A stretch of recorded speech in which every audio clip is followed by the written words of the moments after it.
et merci d'être venus nombreux. Nous adressons d'abord nos salutations et nos hommages au président Maître Abdoulaye Wade, secrétaire général national du parti, à notre frère, candidat Karim Meïssa Wade. Nos salutations à l'endroit des responsables du Parti sénégalais et de les députés, les responsables des fédérations, des comités électoraux. Mesdames, Mesdemoiselles, Messieurs les journalistes, nous allons procéder à la lecture d'une déclaration, d'abord en français, puis en wolof, avant de nous prêter au jeu des questions-réponses, si vous le voulez bien.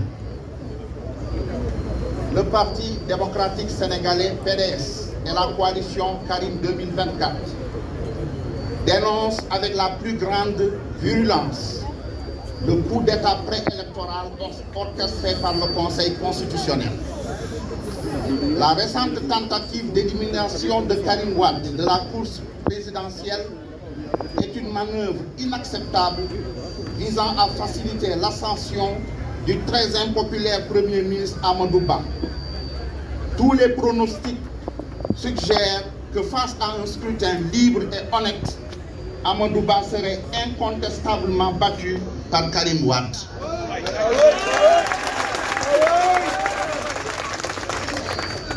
Karim Wade, né binational, n'a jamais opté pour la nationalité française héritée de ses parents, contrairement à plusieurs figures des régimes qui se sont succédés depuis l'indépendance et dont les femmes vont accoucher aux États-Unis ou en Europe afin que leurs enfants obtiennent la nationalité d'un pays autre que le Sénégal. Pour se mettre en règle avec les conditions imposées à une candidature à l'élection présidentielle, la renonciation à la nationalité française a été faite en 2018 par Karim Wade. Restée sans réponse. Restée sans réponse, elle a été renouvelée par déclaration de perte de nationalité le 26 octobre 2023, soit 2 mois avant la déclaration sur l'honneur du 21 décembre 2023, comme le prévoit expressément la loi française et attestée par le consul de l'ambassade de France au Qatar. Face à cette injustice flagrante, le PDS et la coalition Karim 2024 exigent la réintégration immédiate de Karim Wade sur la liste.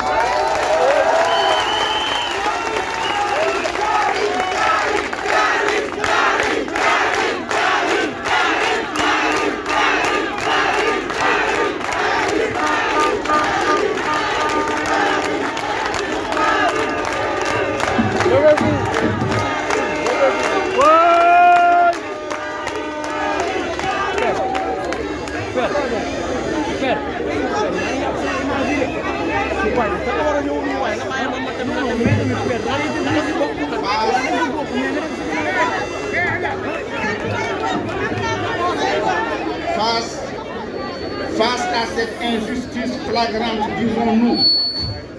le PDS et la coalition Karim 2024 exigent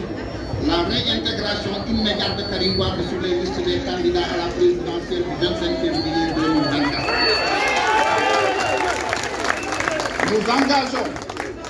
Nous engagerons tous les recours possibles, notamment devant la Cour de justice de la CEDEAO, pour rétablir Karim Wade dans ses droits. Nous soutenons la demande des députés du PDS de créer une commission parlementaire pour enquêter sur les circonstances de cette disqualification, notamment sur les soupçons de conflit d'intérêts, de corruption et de collusion au sein du Conseil constitutionnel. Des figures comme Farba Ngom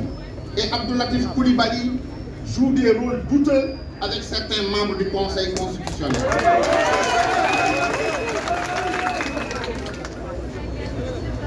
Cette situation inédite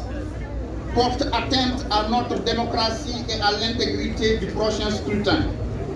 nous demandons au président Macky Sall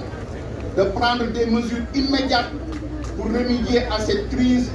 notamment en révoquant le Premier ministre Amadou Ba qui utilise son pouvoir pour manipuler l'élection et éliminer des candidats. Depuis plus d'une décennie, Karim Wade fait face à des complots politico-judiciaires constants. Emprisonné injustement et exilé de force, ses droits fondamentaux ont été bafoués. Cette nouvelle exclusion du Conseil constitutionnel constitue une violation flagrante. Cette nouvelle décision du Conseil constitutionnel constitue une violation supplémentaire de ses droits en tant que citoyen sénégalais. C'est la seconde fois que Karim Wade est arbitrairement empêché de participer à une élection présidentielle. Le PDS et la coalition Karim 2024 refusent désormais toute atteinte aux droits de leurs candidats. Nous contestons la crédibilité actuelle du Conseil constitutionnel et son incapacité à garantir des élections démocratiques crédibles. Cet énième complot politique contre Karim Wade ne passera pas et l'élection ne se tiendra pas sans sa participation.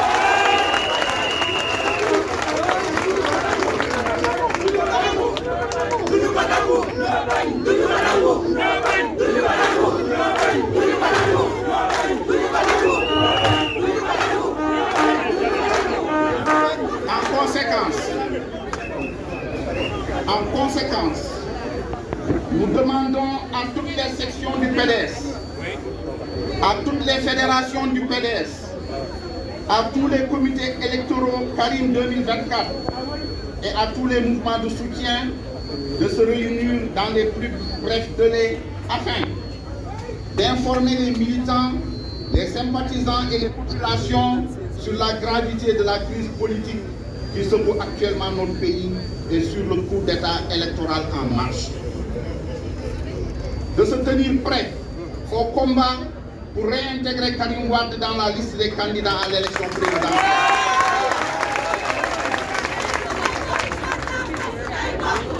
D'exiger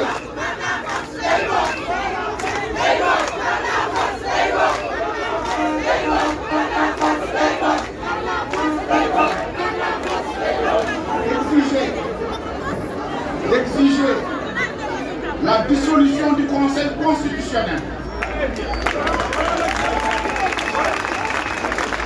de se préparer à la résistance pour mettre un terme à cette forfaiture, à défendre notre démocratie, la République et le droit des Sénégalais de choisir librement leur président.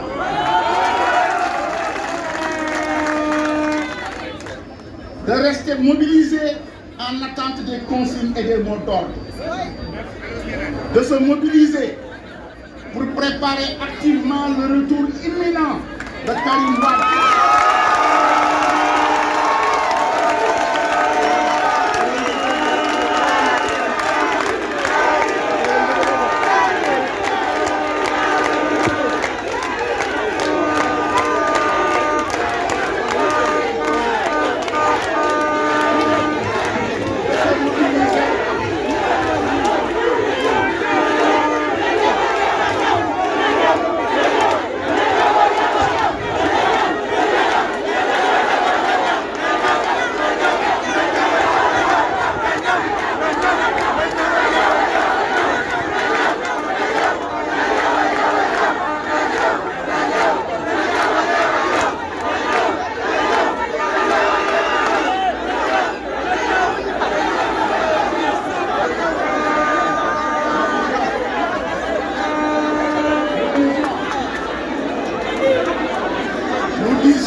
De se mobiliser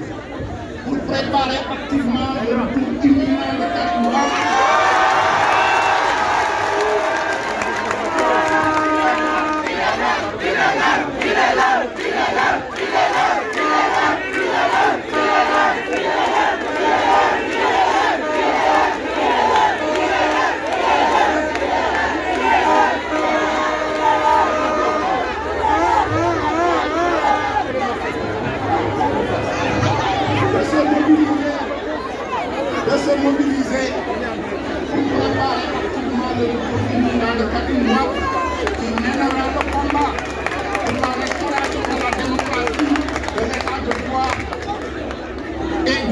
peuple sénégalais a élu librement leur président. Nous vous remercions de votre attention. Nous allons passer à une formule si vous le voulez bien.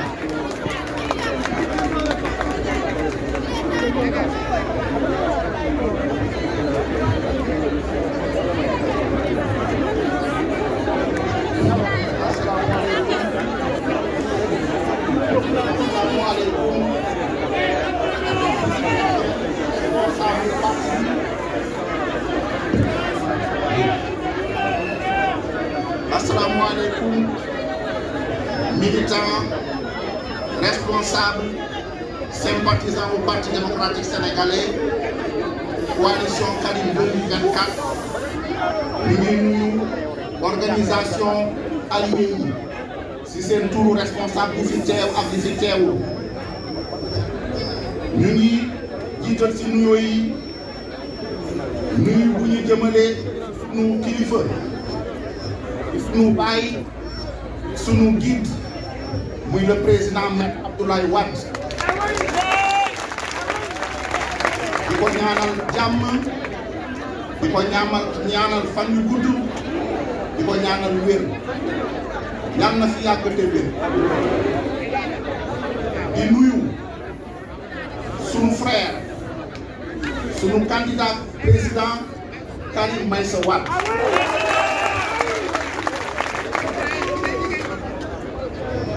di nuyu bépp responsable bu fi teew ak bu fi teew journalistes yi ñu ngi leen di nuyu di leen remercier ci seen wuy ci bis bi nga xam ni bis bu rëy la bu rëyati la ci biir PDS ak coalition Karim 2024. Parti démocratique sénégalais ak coalition Karim 2024 ñu ngi bañ li nga xam ni conseil constitutionnel jël na ko keroog comme décision muy samedi le 20 janvier génne décision buy consacré publication mu liste ya nga xam ni mooy listu candidat yu war a joŋante ci élection 25 février 2024 ñu dindi ci sunu turu candidat Karim Meïssa Wade loolu ñu koy bañ di ko dénoncer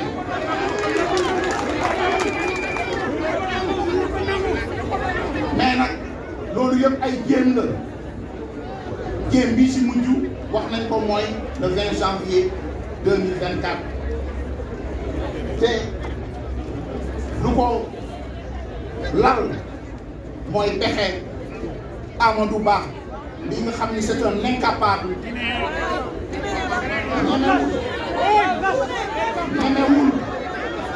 ñemewul jàkkaarloo ak Karim Wade moo tax muy def ay pexeem pour bañ a bëree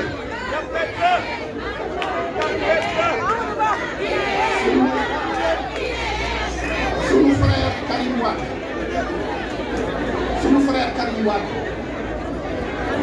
dafa judduwaale nationalité française jëlee ko ci waajuram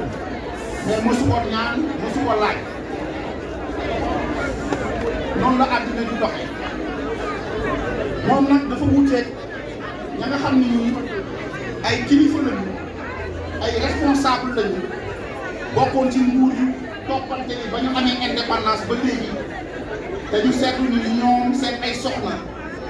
suñu ëmbee ba diis ba toll ci diggante dañ leen di yóbbu bitim réew pour seen doom yi fay juddoo yi am yeneen nationalité Karim Wade bokkul ci ñooñu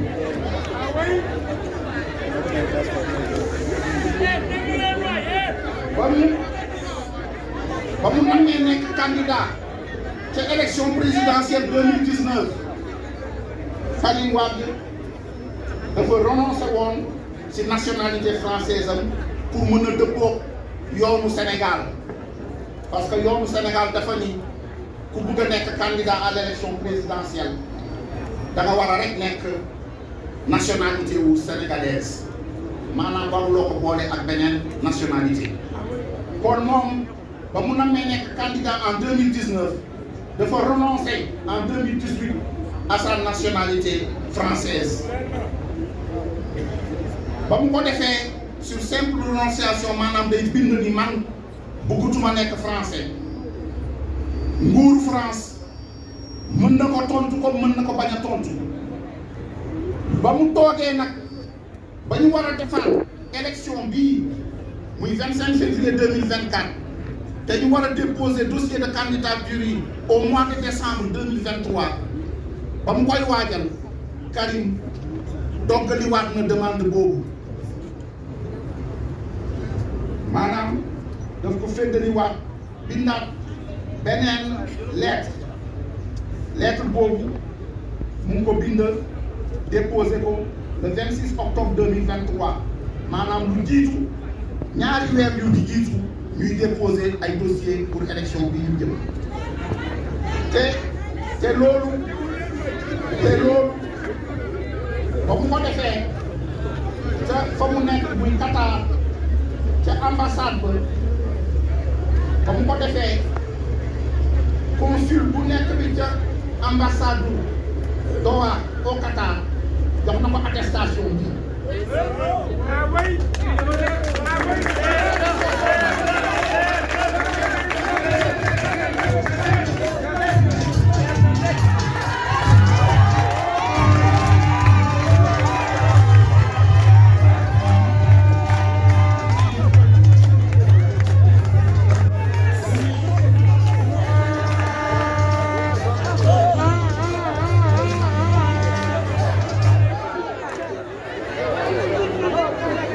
Cámara.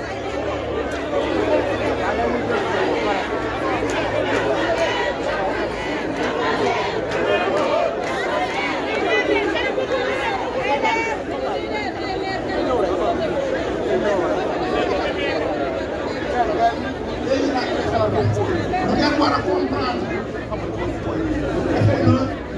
mu war a am muy am solo si lu ñu war a wax ak yéen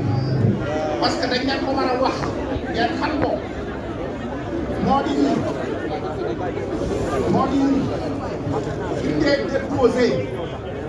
suñ dee déposé dossier wu candidature pour élection présidentielle kenn du laaj preuve buy attester que ni yow tu es exclusivement de nationalité sénégalaise kenn du ko laaj da ngay def une déclaration sur l'honneur wax ni yow sa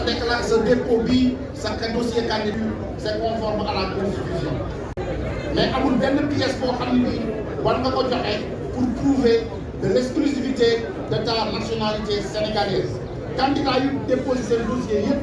kenn joxewul papier buy justifier qu'il est exclusivement de nationalité sénégalaise loolu da ngeen ko war a xam moo tax malgré tout ça ñun ba ñu attaqué candidature Karim ci réponse bu ñu def bi muy mémoire en défense fournir nañu dossier bi mais conseil constitutionnel xoolu ko muy wax affaire u décret moo tax lii injustice la te dañu koy dénoncer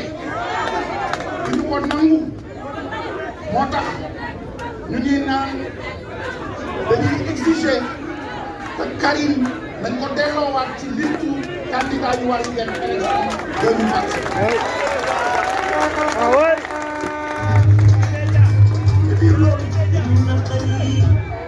ci biir loolu parti démocratique sénégalais ak coalition Karim 2024 mu ngi ànd di soutenir déclaration mu député wu PDS bu génn bi démb déclaration boobu dafa ni dañuy def enquête commission d'enquête parlementaire kon tey coalition 2024 Karim 2024 ak le PDS ànd nañu ci décision boobu ci demande de création d'une commission parlementaire parce que lu ñuy wax les conflits d'intérêts dafa am ci mbir mi dafa am ñoo xam ne ñu dañu bokk conseil constitutionnel mais am intérêt feneen ñooñu seen atte wérul kon atte boobu duñu ko nangu. alors comme que loolu dafa am ñu ngi exiger la réintégration maanaam ñu delloosiwaat sunu frère Karim Meïssa Wade ci liste candidat wu à l'élection présidentielle. lii am tey ci Sénégal te mësul am conseil constitutionnel au lieu que mu wax te du muy wax li mu tëral ko ci droit daf ko jël tëral ko ci affaire politique politicienne loolu mosu fi am moo tax parti démocratique sénégalais ak coalition Karim 2024 ñu ngi laaj président Macky Sall na jël ay jumtukaay ak ay motukaay yu taxaw pour mën a arrêter crise bi parce que lii ñun dund tey crise la bokk na si lu mu war comme ay motukaay mu jële fii le premier ministre Amadou Ba parce que fii mu toog day jëfandikoo nguur gi pour xeex ay adversaire politique am surtout ña nga xam ni dafa war a joŋante ñoom ci élection présidentielle bi kon loolu c'est pas normal ñu ngi exiger pour que ñu jógee ci poste premier ministre candidat la na nekk candidat mais mënul nekk candidat nekk premier ministre di jëfandikoo nguur gi pour xeex rek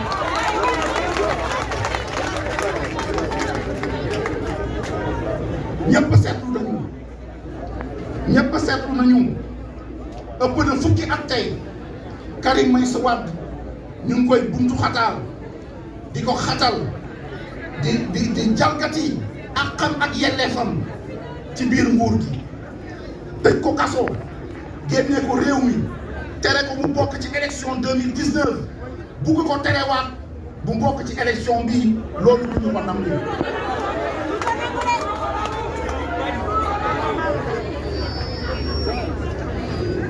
PDS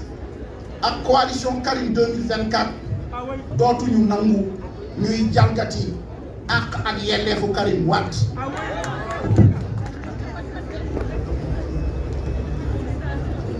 dañuy bañ di nangu dañuy bañ décision bu conseil constitutionnel parce que jàpp nañ ni tey conseil constitutionnel fu mu waroon taxawee ko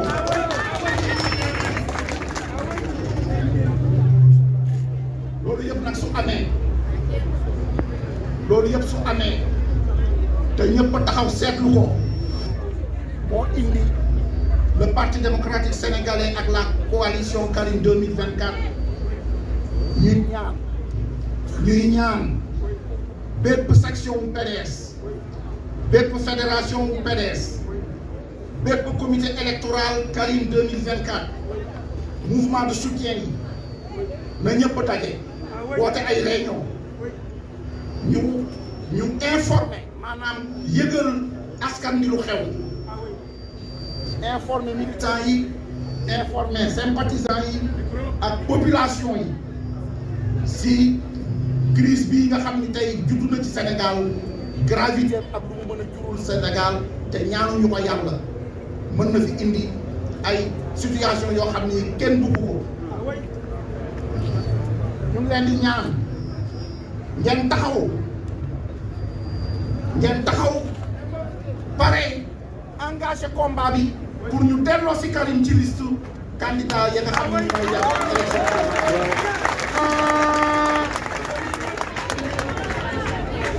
ñu ngi ñaan na ñëpp a taxaw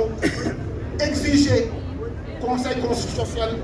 constitutionnel nañ ko tas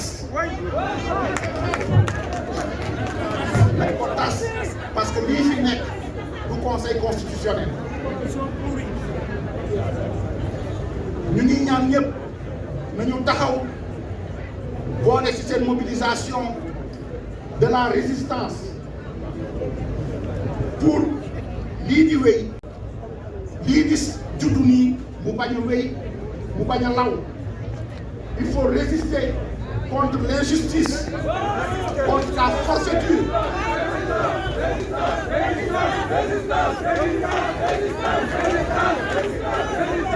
ñu ngi ñaan ñëpp nañu taxaw dal déglu consignes yi ak directives yi maanaam lépp la nga xam ne ni ndigal lay doon na ñëpp a taxaw déglu ko gannaaw nag su ngeen wootee ay réunion xamal nit ñi lu xew ci situation bi da ngeen taxaw dal déglu directives ya nga xam ni dina jóge ci kaw jóge bàyyeekoo ci kilifa yi ñu ngi leen di ñaan na ñëpp mobiliser wu pour préparer ñibbi si Karim Wade.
Militant wu PDS sympathisant wu PDS membre comité électoraux yi nga xam ni Karim coalition Karim 2024 ñoo ko taxawal mouvement de soutien yi yéen ñëpp ñu ngi naan leen taxaw leen préparé ñëwu Karim Wade ci nga xam ni accident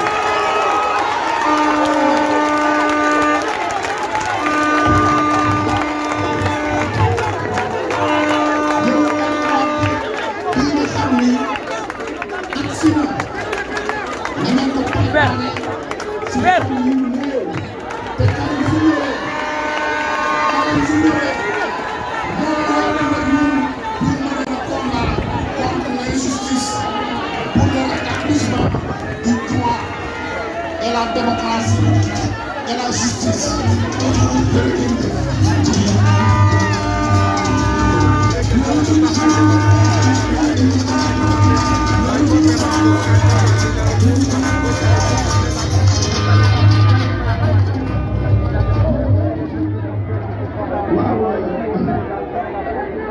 Père, père. dañu leen bëggoon indi ay yóbbante dañu leen bëggoon indi ay yóbbante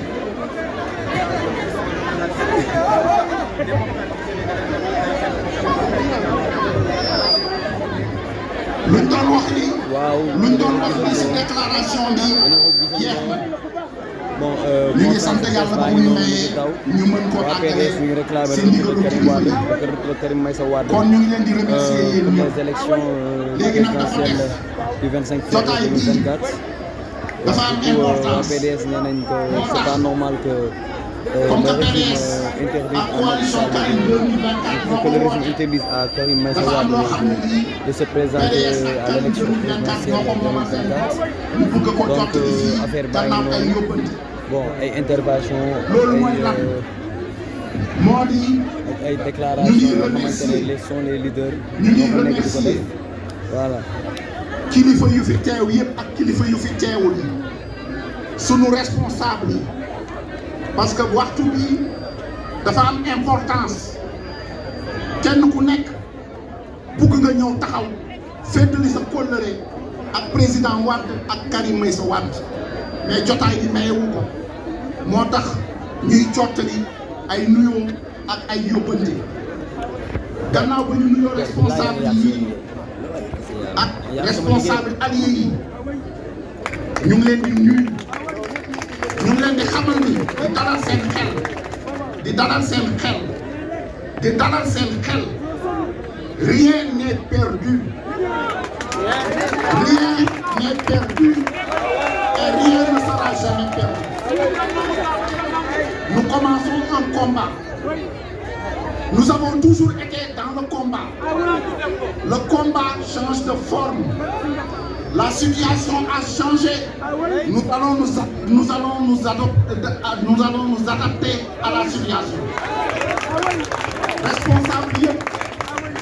Responsable yëpp ñu ngi leen di jaajëfal. Sunu honorable député yi ñu ngi leen di jaajëfal. ñu ngi leen di jox seen wàccuwaay. ñoom ñoo parrainé Karim Meïssa Wade parce que dañu choisir entre le parrainage parlementaire et le parrainage citoyen. amoon nañu juróom-ñaari yoon luñ ñu laajoon ci wàllu parrainage citoyen mais cette fois-ci comme que defoon nañ ko 2019 parrainage citoyen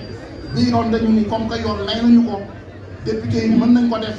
nañ leen ko jagleel ñoom tamit kenn ku nekk gis ci sa bopp. moo tax on a choisi le parrainage parlementaire. ñu ngi nuyu nos frères et sœurs de la diaspora, nos responsables de la diaspora. gis nañu nu mu taxawee. La diaspora est la 15e région politique du Sénégal, mais c'est notre 15e région. Diaspora bi c'est compliqué. Diaspora bi c'est compliqué. nit ku nekk ci diaspora bi di taxawal PDS dafa laaj ñu delloo ko njukkal parce que ce n'est pas facile. kon waa diaspora ñoom ñëpp monté nañu seen ay comités électoraux comme nu ko commune Sénégal yëpp defee. kon bravo tous les responsables. am na ay responsables yoo xam ni sunu xel a ngi ci ñoom dañu yóbbante nuyoo seen yaram dafa sutante. ñu ngi leen di ñaanal yàlla delloo leen wér gu yaram. bokk na ci ñoom sunu kilifa sunu papa sunu nijaay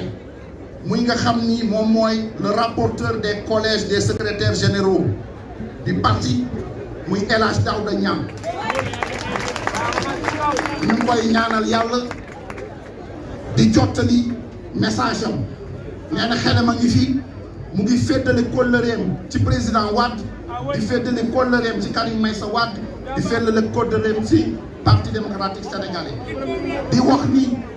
tey la gën a taxaw ci combat bi moom njabootam. ñu ngi remercier les journalistes ci turu parti bi ak ci coalition bi. yéen nag ñun nous sommes duma wax ni nous sommes une même équipe mais nous sommes un même groupe. Parce que dans le combat pour la défense de la démocratie, des droits des citoyens, notamment des droits de notre candidat Karim Meïssa Wade, nous vous avons toujours perçus à nos côtés. Nous vous en remercions et nous vous prions d'être nos interprètes auprès du peuple sénégalais pour expliquer, clarifier le sens de notre combat. Notre combat est un combat de droit. C'est un combat de valeur. C'est un combat, n'est-ce pas, que nous dédions à l'ensemble du peuple sénégalais, mais aussi que nous menons à côté de notre frère Karim Meïssa Wade, qui mérite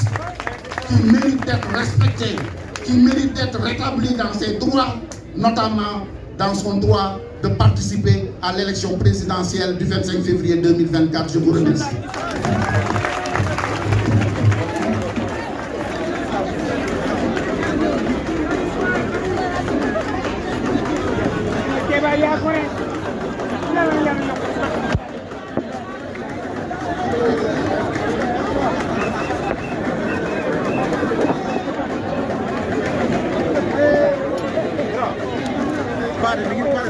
Paa bi kay moo yàq suñu liggéey bi yëpp